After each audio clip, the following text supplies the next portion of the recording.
Dahulu kala, di sebuah kerajaan yang makmur, hiduplah seorang pertapa sakti yang sangat dihormati.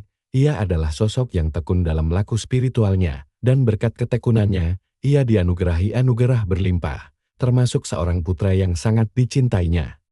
Putra ini tumbuh besar dalam limpahan kasih sayang, dan segala keinginannya selalu terpenuhi. Ia adalah seorang pemuda yang gagah perkasa, namun sayangnya, ia memiliki sifat yang berbanding terbalik dengan kebijaksanaan ayahnya. Ia sangat gemar berjudi, terutama sabung ayam, dan selalu saja kalah, meninggalkan tumpukan hutang yang tak terbayarkan.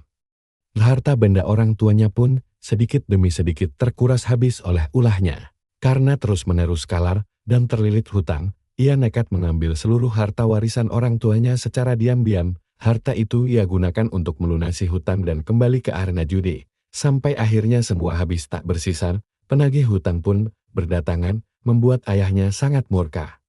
Namun tetap saja, ia tak tega melihat putranya terjerembab dalam masalah. Sang ayah pun bersemedi, memohon petunjuk doatan. Sebuah bisikan gaib menuntunnya menuju sebuah gunung yang tinggi, di mana konon tersimpan harta yang dijaga oleh seekor makhluk perkasa. Untuk memanggil makhluk penjaga itu, ia harus menggunakan sebuah genta sakti. Sang ayah pun berangkat.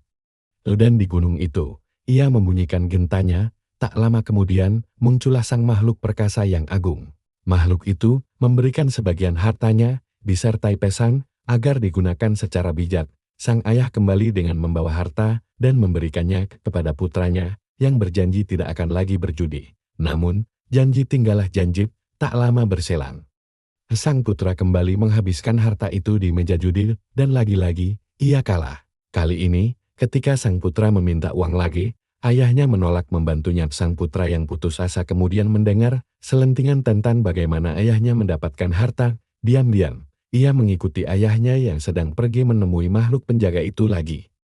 Ia melihat bagaimana ayahnya dengan mudah mendapatkan harta dari sang makhluk. Setelah ayahnya pulang dan terlelap, sang putra mencuri genta sakti itu dan pergi sendiri ke gunung. Ia berhasil memanggil sang makhluk akun dan meminta harta. Saat makhluk itu memberinya harta, sifat tamak sang putra membuncar. Ia melihat permata besar berkilauan di ekor makhluk itu.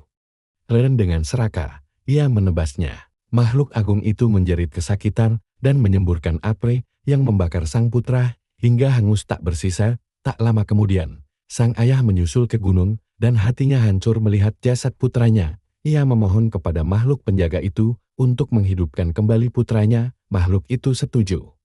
Namun dengan syarat, ekornya harus disambungkan kembali. Sang ayah menyanggupinya dan berjanji akan menyerahkan putranya untuk mengabdi di tempat itu selamanya. Sang putra pun hidup kembali dan bersujud memohon maaf. Ayahnya memaafkannya, namun memberitahunya bahwa mereka tidak bisa lagi hidup bersama. Sang putra harus memulai hidup mandiri.